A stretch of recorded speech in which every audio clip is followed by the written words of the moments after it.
রাধে রাধে। দেখতে দেখতে দামোদর মাস চলে যাচ্ছে আর আমি সাধন ভজন কিছুই করতে পারছি না। তাই আজ হঠাৎই রাস্তা দিয়ে যেতে কিছু গৌমাতাদেরকে দেখলাম বসে আছে। তাই ভাবলাম সামনেই রাস পূর্ণিমা আছে, এই সুযোগে গৌমাতাদের একটু সেবা করলে কেমন হয়। যেমন ভাবা তেমন কাজ, বরকে বলে চলে গেলাম ফলের দোকানে। গোটা বাজার খুঁজে কোথাও আমি পাকা ফল বা পাকা কলা পেলাম না।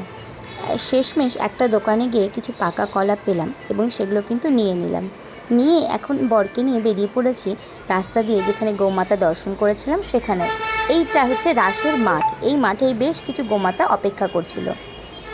সেখানে গিয়ে আমরা গোমাতাদেরকে একটা একটা করে ফল দিয়ে দিচ্ছি।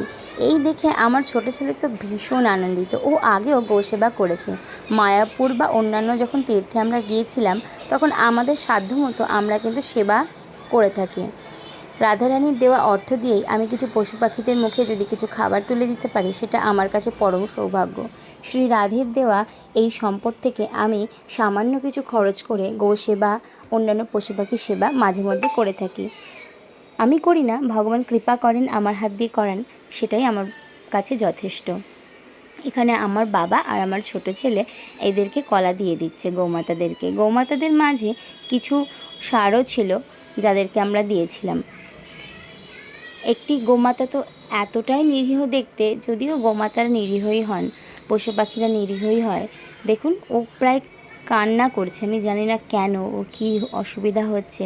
ওরা তো বলতে পারে না, আর বলতে পারলেও আমরা বুঝতে পারি না। ওরা অনেক কিছুই না বলে বুঝিয়ে দিয়ে যায়, কিন্তু আমরাই অবুঝে ওদেরকে বুঝতে পারি না। ফলগুলো দিচ্ছিলাম আর ওদিকে তো একজন উঠেই দাঁড়ালো ফল খাবে বলে।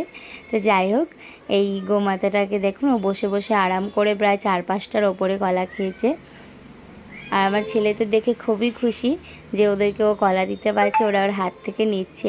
এই ঘটনাটা মায়াপুরে ওর সাথে হয়েছিল। ওদের জিভে তো একটু ধার থাকে, ওর হাত চেটে দিয়েছিল, সেই নিয়ে ও অনেকক্ষণ কান্নাকাটি করছিল। যাই হোক, সবাই ভালো থাকবেন, নিজেদের সময় সামর্থ্য অনুযায়ী একটু পশু পাখিদের সেবা করবেন। ঈশ্বর আপনাদের সহায় হন। ভালো থাকুন, সুস্থ থাকুন। রাধে রাধে।